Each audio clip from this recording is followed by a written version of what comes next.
करीब वही 12-13 साल के हुए तो अचानक उनकी मृत्यु हो गई। तो राजा सोचे कि हम इनका पूरा संस्कार कराएंगे। तो पंडित जी लोग सब आए, बोले कि आप इनका जनेऊ भी नहीं करे हो और इनकी शादी भी नहीं हुई है तो इनका कोई संस्कार नहीं होगा। तो राजा कहें कुछ भी हो हम संस्कार करेंगे। तो पंडित जी कहने लगे फिर इनकी पहले शादी करो। तो कहने मुर्दे से शादी करेगा कौन? लेकिन भाई राजा का लड़का था, बोले कि कोई गरीब लड़की हो सकता है तैयार हो जाए जीवन यापन के लिए। तो डुग्गी पिटवा देते थे। गरीब ब्राह्मण की लड़की थी, वो सोची कि यहाँ भूखे मरने से अच्छा है कि राजा साहब के मृत बेटे से शादी कर ले, कम से कम पेट भर भोजन तो मिलेगा, सुखी जीवन तो आगे जाएगी। तो ये सोच के उसने हाँ कर दिया। तो उनके राजा से राजकुमार से उसकी मतलब राजकुमार मरे हुए राजकुमार से उसकी शादी हो गई।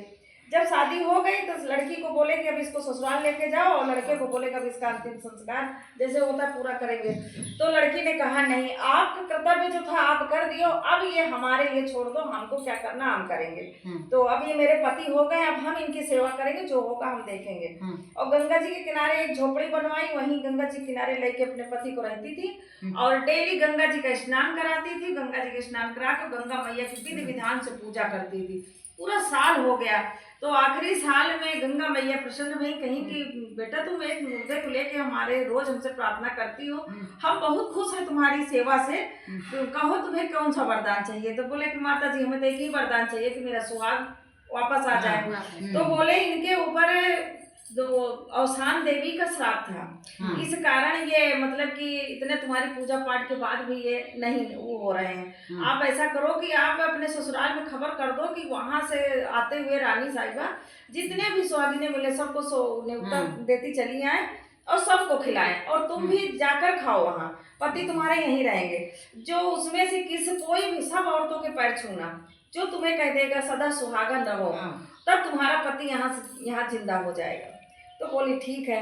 वो उनकी सास को खबर किया, वो पूरे सोगलियों को न्योता जात कुछ भी नहीं देखा, सब ऐसे न्योता देते चली आई। फिर बृहस्पति वाले दिन बढ़िया उनका सब पूरा सोगलियों को सब खिलाया। वो गई लड़की, सबके पैर छुए, लेकिन सब यही कहे खुश रहो खुश रहो खुश रहो, ये कोई ना कहे कि सदा सुहागन रहो। वो बेचारी परेशान की, तो सारी सुहागिनें तो खा के चली जा रही है, सदा सुहागन का हमको आशीर्वाद किसी ने नहीं दिया। तो एक फटे हाल में बूढ़ी औरत बैठी थी, तो सोची लाओ इन्हीं के छूले। तो रानी साहिबा ने कहा अरे उनके पैर नहीं छुए जाते, वो बहुत वो हैं, उनको रहने दो।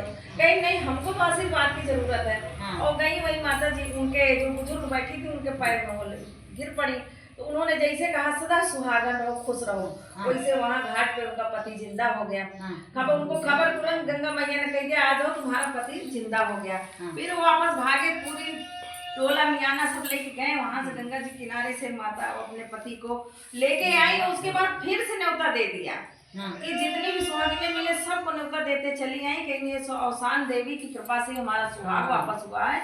माता रानी ऐसे सबका सुहाग वापस करना और सबको सद्बुद्धि देना, सबको अच्छा कर्म करने की शिक्षा देना। जय माता जय हरे राम।